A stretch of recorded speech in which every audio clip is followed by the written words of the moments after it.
smokes! Christopher Columbus, that is no way to address the king and queen of Spain. What is wrong with you? Okay, so you know how we're looking for a new trade route to India, right? Right. And the earth is round, right? So I'm thinking we can just sail the other way around the planet, right? Yeah. So I set sail, right? And I reach India, right?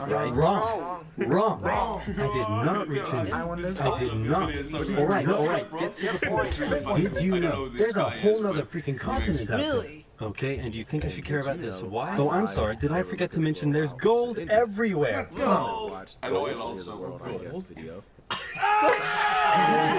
Columbus landed in Central America in October 1492, and he had the time of his life. And by that I mean he went on a huge theft and murder spree. He stole gold, jewelry, people, and a hammock. And then he returned to show off all of his riches, including a few previously undiscovered items, such as tobacco, the pineapple, turkeys, and a hammock. Now I know you but oversimplified, Columbus didn't discover America, the Vikings did. And you'd be partially right. In the 11th century, Leif Erikson was the first European to land in America. But hey, if you love Vikings so much, then why don't you check out today's sponsor? Vikings War of Clans is a mobile game that was a good RPG games of the 90s. I'm gonna keep this ad in Civilization. Do you like building cities, collecting resources, training armies, joining a clan, and going to war? Then my friends, Vikings War of Clans is for you. And what makes its world so addictive is that more than 20 million online players are constantly changing the way the game evolves by never-ending fighting over resources, forging new alliances, and competing in live events. Support my channel by downloading Vikings for free, only from my links in the description box below, and get the special bonus of 200 gold coins and a protective shield. Don't forget to look me up and join my Vikings clan under my nickname, OverSimplified. Click on the link in my Now where was I? Oh yeah. Columbus, time of his life, hammock. And suddenly the race was on to explore and conquer the new world. After a couple centuries of warring with the natives and each other, the European powers had claimed quite a lot of land, including this area, which both the English and the French claimed as theirs. One day the French said, I'm going to build some forts along here, and the English were like, could you not? And the French said, sorry, but no, I could not. And they went ahead and built their forts, which pissed off the English, so they sent an up-and-coming British lieutenant colonel by the name of George Washington with a combined force of British troops and Native Americans. After a short battle, the French commander said, all right, we surrender. Okay, boys, pack it up. They're surrendered. Oh, sorry, was I not meant to split his head open with a tomahawk?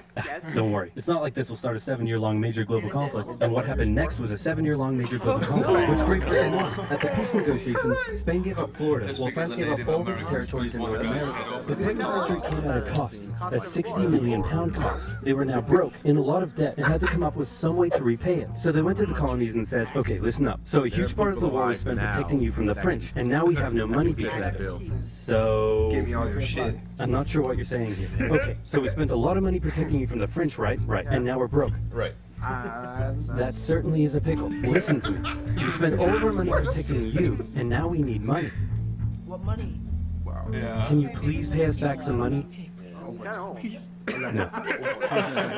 Okay, we're just going to go ahead and tax you. In 1764, Britain introduced the Sugar Act, forcing the colonies to import sugar and molasses exclusively from the British and to pay duties on them. Then a year later, they introduced the extremely controversial Stamp Act, and it worked a little something like this. Hello, shopkeep. Hello, Mr. Bumblebear. Here's the deed for your new shack. Stamp. That'll be 3 pence, please. Wait, what was that? It's the new tax. I get a stamp on any paper or documentation I make, and you have to pay for it. Would you like to see this pamphlet that explains everything? Yes, please. Okay. Stamp. 2 pence, please. This is awful. You know what? Just give me a deck of cards so I can go gamble my pain away. Okay. Stamp. No. Don't do it. Damn. Obviously, the colonists were like, hey, my dudes, this new tax legislation right here, this is BS. Until now, they had enjoyed relative freedom to rule themselves, and now suddenly Britain was asserting its control. They were especially unhappy because they didn't have any representatives in the parliament that was levying taxes on them. So they protested. Orators gave fiery speeches. British goods were boycotted, and anyone loyal to the British found themselves increasingly harassed. The whole thing actually began to take quite a toll on British business, and after just a couple of years, the British were forced to repeal the Stamp Act. But we still desperately need money. What should we do? We could try taxing the colonies. Great idea. Wait, didn't we literally just try that and it failed miserably? Man, look at me. I look fabulous. Have you ever seen such a handsome boy? No siree, Georgie. No way. You're the handsomest, smartest, most popular king that ever lived, and everybody likes you.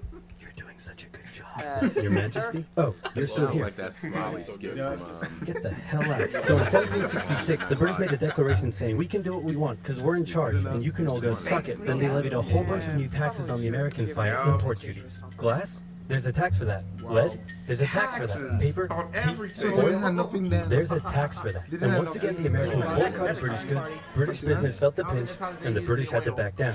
Alright, this is ridiculous. They're my colonies and I have to be able to assert my control. Repeal all the new taxes except for the one on tea. Also send 1,000 troops to Boston to take control. Oh, and make the colonists pay for them. And as British troops arrived, the tension in Boston was palpable. You could cut it with a knife, and it was all about to come to a head. On March 5th, a band of local patriots began heckling the British Guard at the customs house. More and more Americans joined in the heckling, while more British troops turned up in support of their comrade. Snowballs were thrown at the British. The snowballs turned to rocks, the rocks to oyster shells. The soldiers, outnumbered, panicked. One thing leads to another, and you can see where this is going.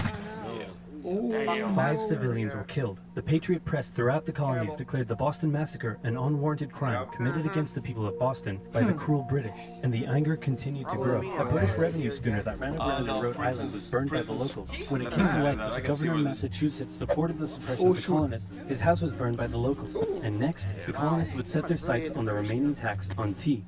On December 16, 1773, a band of patriots known as the Sons of Liberty disguised themselves as Native Americans, marched down to Boston Harbor, boarded a British merchant ship loaded with tea, and in front of thousands of spectators, threw nearly 10,000 pounds worth of tea overboard. The British were disgusted, and they punished Massachusetts with fire. The dissolved General Assembly revoked their charter and sent 3,000 more troops to occupy the city. Boston and Massachusetts were now essentially under the direct rule of Great Britain.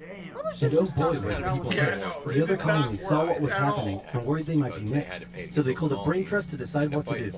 56 delegates from 12 colonies gathered and met in Philadelphia at the First Continental Congress, and the roll call read like a who's who of America's finest thinkers. I'm talking lawyers extraordinaire Johnny A. and Johnny J., experienced military commander George Washington, businessman and future alcoholic beverage Samuel Adams, fiery orator Patty H., guy who married a rich lady, Big J. Dickinson. And while they weren't present at the First Congress, soon names like James Madison, Benjamin Franklin, Thomas Jefferson, and much later Alexander Hamilton would all serve time in the Continental Congress. The question now was what to do about the British. After much bitter debate and disagreement, they eventually agreed on an amazing solution. They would simply ask the British to stop.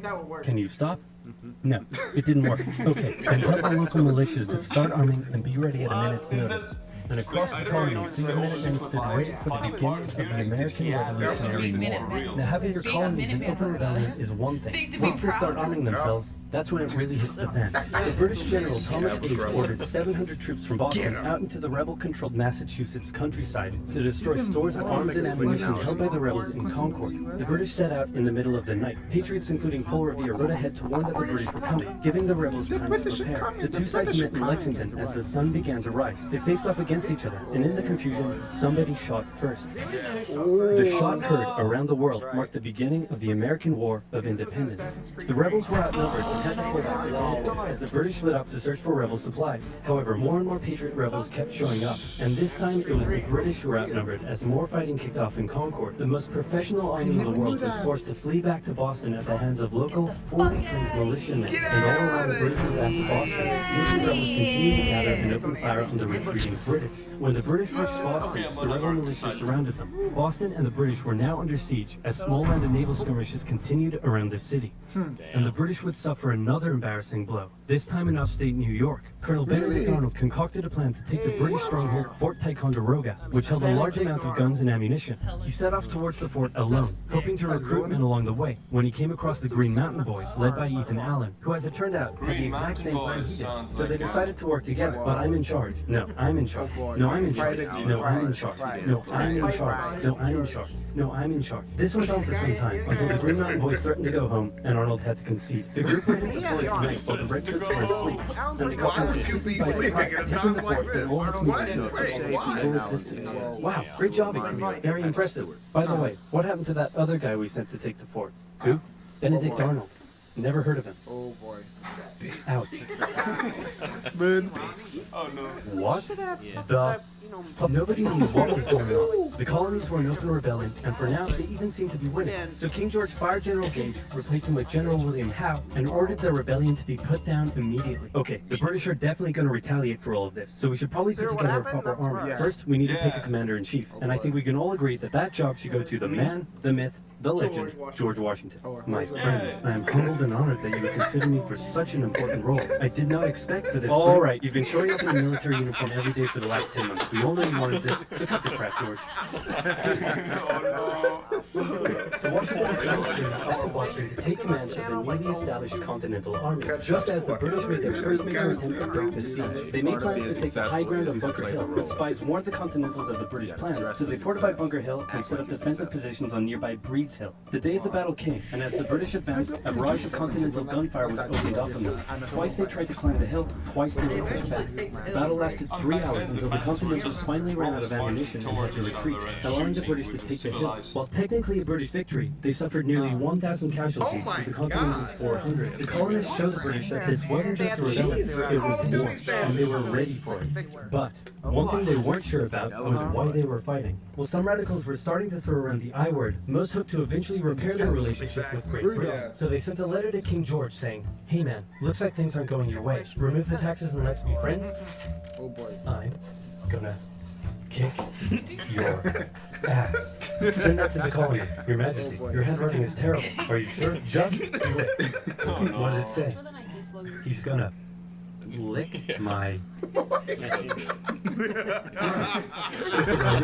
Small engagements continued to occur around the colonies. The British burned down the towns of Falmouth, Massachusetts, and Norfolk, Virginia, as revenge for earlier anti-British incidents. These actions played right into the hands of patriot propaganda. Overseas, the British were seen as brutes, and the French and Spanish would soon begin sending supplies to the rebel cause. During this time, there was also minor fighting going on between patriot and loyalist militias in the southern colonies. Benedict Arnold was still on a mission to win some personal glory for himself, so he headed up an attempt to invade Canada in a two-pronged attack. The Continentals managed to capture some British forts in the city of Montreal, but a harsh snowstorm and some smallpox on the side saw them defeated and pushed back at Quebec City, and they were forced to retreat all the way to Fort Ticonderoga. Speaking of British, remember all those guns and ammunition? Well, this guy's got a plan for what to do with them. He uses oxen to drag 120,000 pounds of artillery for 2 months through the harsh winter, 300 miles all the way to Washington and his Continental Army surrounding Boston. Boom. Washington's got himself some big guns, which is fortunate because up until now his army had been suffering through the cold winter, not knowing when the siege would end. Now, they could make a move. Washington wanted to launch a full assault on the city, but his junior officers felt the British were too fortified, and to his credit, Washington was great at hearing and taking on board the ideas of others. Instead, the Continentals worked through the night, setting the guns up on Dorchester Heights, overlooking the city, and when dawn broke and the British saw the guns, they knew they were toast. Their positions were completely exposed. It was checkmate. They had no choice but to abandon the city. 120 ships carried 9,000 redcoats and 2,000 loyalists away to an unknown fate, and Washington had his first victory of the war.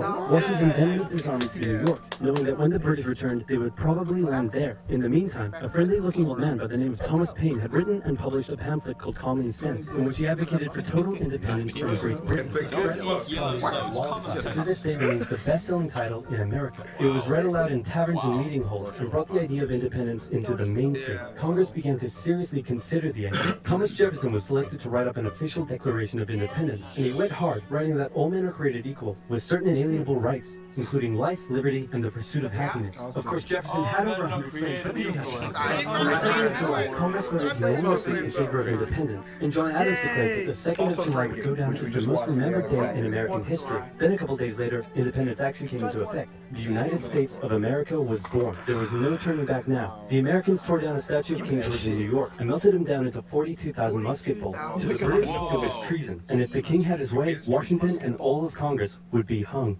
Speaking of the British, guess who's back?